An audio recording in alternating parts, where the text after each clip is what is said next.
এই কর কর কর কর কর কর কর কর কর কর কর ফট কর কর কর কর কর কর কর কর পিশাচায় নমো নমো।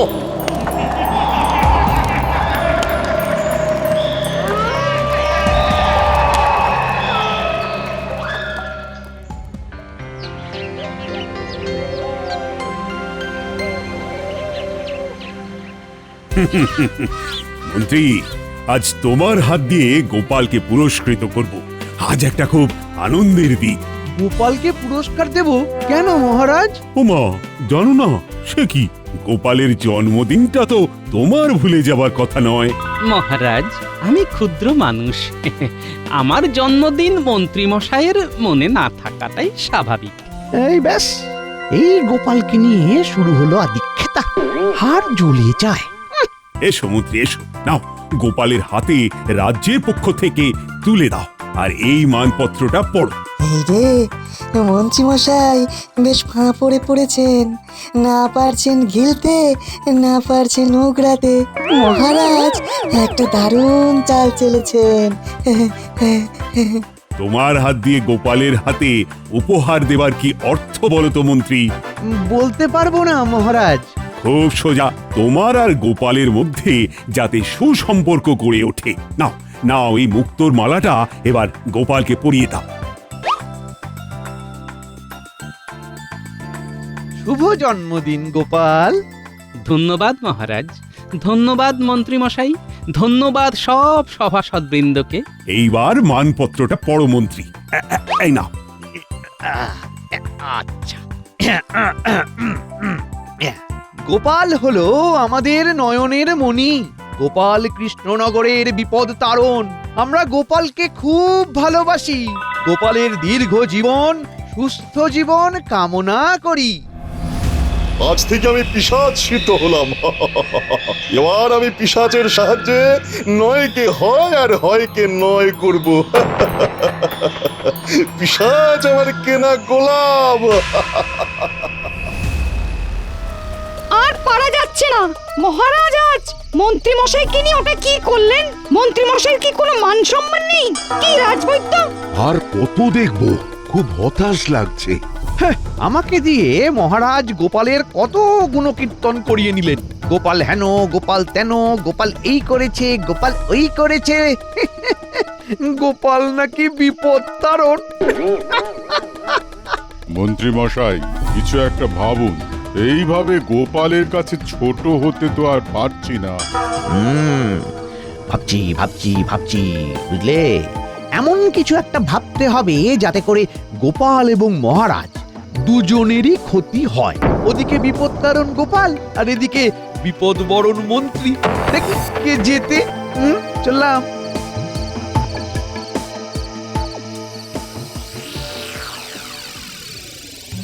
শোন বুড়ো ভূত, আমার মাথাটা টিপে দে, মাথাটা খুব যন্ত্রণা করছে। এই বাচ্চা ভূত, ভালো করে আমার গা হাত পা টিপে দে তো। ভগবান, আমি তোমার কাছে এলাম, তুমি আমায় বাঁচাও ভাই। এই কর কর কর কর কর কর কর কর কর কর কর কর ফট। আমি বাঁচানোর কে? বাঁচাবে তো পিশাচ। বলুন মন্ত্রী মশাই, এতদিন পর আমার কথা আপনার মনে পড়লো? মনে সব সময় পড়ে। ভুল কথা বলছেন মন্ত্রী মশাই, মনে পড়ে না, যখন প্রয়োজন পড়ে তখন মনে পড়ে। বুড়ো ভূত, বাচ্চা ভূত, তোমরা এখন যাও, এখন আমি কথা বলবো। শোন, ইনি হলেন কৃষ্ণনগরের মন্ত্রী, আমার বিশেষ বন্ধু। যা এনার জন্য কেওড়া দেওয়া শরবত নিয়ে আয়, যা। এই তুমি কাকে বলছো ভগবান? আমি তো কিছু দেখতে পাচ্ছি না। এরা আমার চাকর, ভৃত্য, সব অশরীরী ভূত। তারাই আমার কাজ করে দেয়। পা টিপে দেয়, হাত টিপে দেয়, গা টিপে দেয়, মাথা টিপে দেয়, সারা রাত পিঠে শুশুর শুশুর শুশুর শুশুর করে সুড়সুড়ি দিয়ে দেয়। ওরে বাবা, সে কি? তুমি দেখছি ভূত প্রেতের দায়িত্ব নিয়েছো। হ্যাঁ, আমি পিশাচ সিদ্ধ, এখন আমার অনেক ক্ষমতা। ভগবান ভগবান, আমার একটা কাজ তোমাকে করে দিতেই হবে ভাই। বলুন আমাকে কি করতে হবে? আমার সাধ্যের মধ্যে হলে আমি নিশ্চয়ই করব। আমি গোপাল আর মহারাজের ক্ষতি চাই, ব্যাস। তুমি তোমার ভূত প্রেত যক্ষ রক্ষ যে আছে তাদের সবাইকে লাগিয়ে দাও এই কাজে। কৃষ্ণনগরকে একটা ভুতুরে নগরে পরিণত করো। আমি কি পাবো? তুমি কি চাও? আমি ক্ষমতা চাই, অনেক ক্ষমতা। হ্যাঁ। ঠিক আছে, তাই হবে, তাই হবে। তুমি আমাকে শুধু রাজা করে দাও, বুঝলে? তারপর তোমার কোনো কাজে আমি বাধা দেব না। ঠিক আছে, আজ শেষ রাতে আমি পিশাচ আরাধনায় বসবো। কাল থেকেই ভেলকি শুরু। কি মজা! কাল থেকেই? বাবা বাবা বাবা, আমাদের কি থাকতে হবে ভগবান? না, আমি একা পিশাচ আরাধনায় বসবো, একা। আর শোনো, কাল সকাল থেকে সারা কৃষ্ণনগর জুড়ে একটা পাঁক পাঁক গন্ধ থাকবে, তাহলেই বুঝবে প্রভাব শুরু হয়ে গেছে। সারা কৃষ্ণনগর? তার মানে তো আমার বাড়ির মধ্যেও থাকবে। আপনাকে একটা ফুল গাছ দেব, সেটাকে আপনি জানলার ধারে রেখে দেবেন, আপনার ঘরে পাঁকের গন্ধ ঢুকবে না।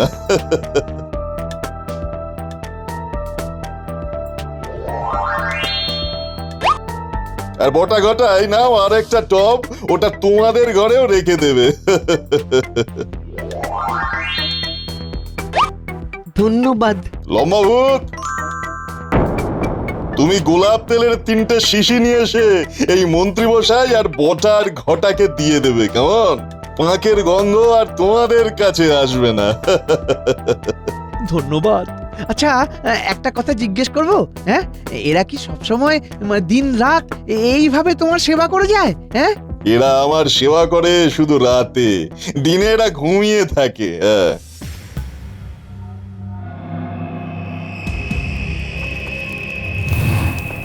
তোমার কাজ শুরু হবে কাল থেকে। কাল সারাদিন ভালো করে রোদে নিজেকে শুকিয়ে নেবে, তারপরে রাত থেকে শুরু হবে তোমার তাণ্ডব। শুরু করবে গোপালের বাড়ি থেকে, কেমন? ঠিক আছে প্রভু। আর একটা কথা মনে রাখবে, আগুন তোমার কোনো ক্ষতি করতে পারবে না, শুধু জল থেকে নিজেকে বাঁচিয়ে রাখবে, কেমন? ঠিক আছে প্রভু। নাও, এবার আবার ছোট হয়ে যাও।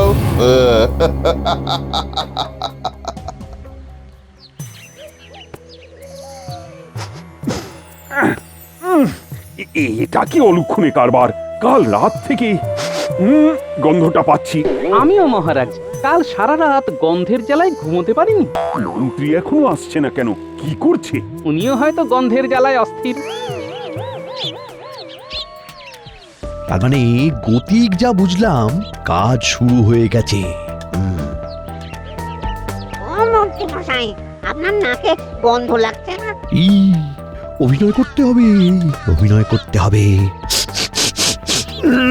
আর বলিস না ভোলা, নাক একদম বুজে আছে সর্দিতে। উফ, কি যে কষ্ট হচ্ছে, কি বলবো বল। আচ্ছা, কিসের গন্ধ পাচ্ছিস রে ভোলা? নাকের গন্ধ। উফ, কি বাজে গন্ধ রে বাবা। নিশ্চয়ই হাঁটতে গিয়ে কিছু মারিয়ে ফেলেছিস। পাটা ভালো করে দেখ। না না না না, কিচ্ছু মারাইনি। মাঝে মাঝে সর্দি হওয়া ভালো, বুঝলি? যাকে আমার নাকে তো আর আসছে না, তাই আমি কিচ্ছু বলতে পারবো না রে। চলি, হ্যাঁ? এখন এই গন্ধ কোত্থেকে আসছে দেখতে হবে। মহারাজ, সারা রাত্রে সব জায়গায় এই পাকের গন্ধ। এ কি মন্ত্রী, তোমার নাকে গন্ধ আসছে না? মহারাজ, আমার নাক তো কাল রাত থেকে সর্দিতে বন্ধ। আপনার না হয় সর্দিতে নাক বন্ধ, কিন্তু গিন্নিমা আপনাকে এই গন্ধের ব্যাপারে কিছু বলেননি? না, কি করে বলবে? আমার গিন্নির নাকও তো সর্দিতে বন্ধ। হ্যাঁ। বাবা, আপনাদের তো খুব মিল।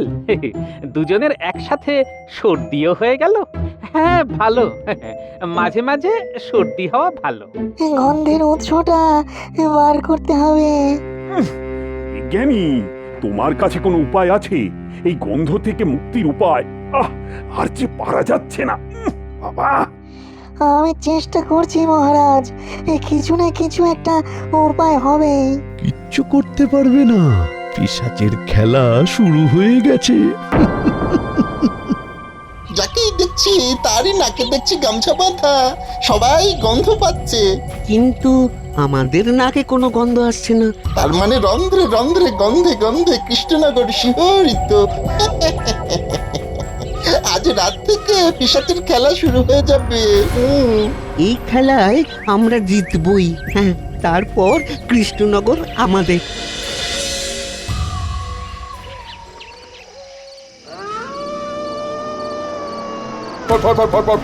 ফট। নাও পিশাচ, এবার তোমার কাজ শুরু করো। আজ্ঞা করুন প্রভু। যাও, তোমার কাজ শুরু করে দাও, ভয় দেখাও। যথা আজ্ঞা প্রভু।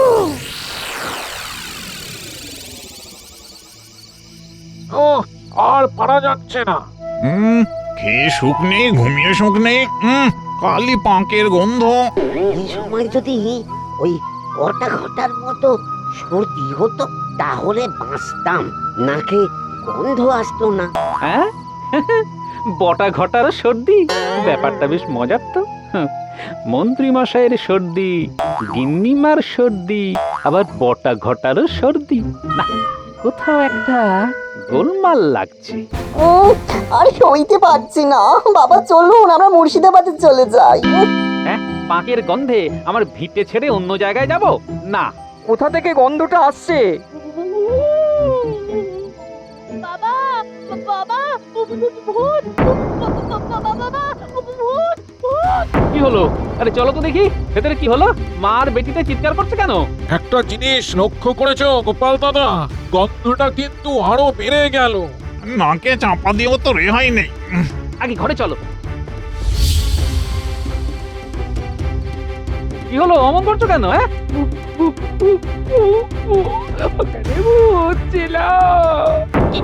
কি বিকট দেখতে, গায়ে কি গন্ধ।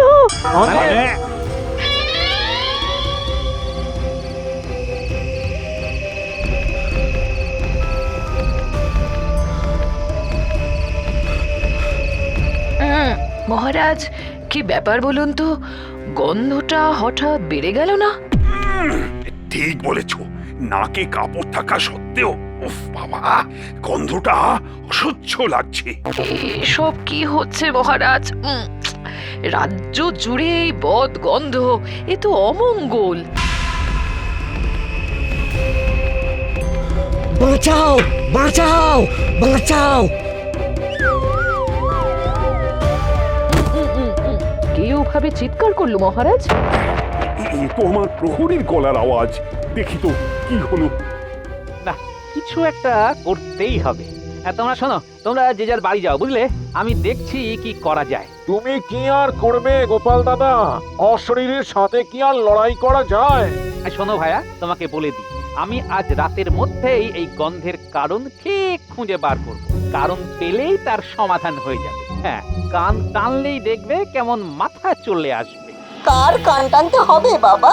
সেটা কাল সকালে জানাবো। আজ রাতটুকু আমাকে গন্ধের উৎসটা বিচার করতে দাও, বুঝলে? তুমি আমাকে বলো তো, তুমি কি দেখে ওইভাবে চিৎকার করে উঠলে? একটা ভয়ঙ্কর পেটে, না জন্তু না মানুষ, গায়ে গায়ে পচা পাঁকের গন্ধ আমার দিকে এগিয়ে আসছে। না, মনের সন্দেহটা নিরসন করে আসি। প্রথমে যাব মন্ত্রীর বাড়ি। আমার তো মনে হচ্ছে যত কাণ্ড ওই মন্ত্রীর বাড়িতেই আছে। আমরা তো সবাই মিলে আপনার পাশে থেকে আপনার হয়ে লড়াই করছি।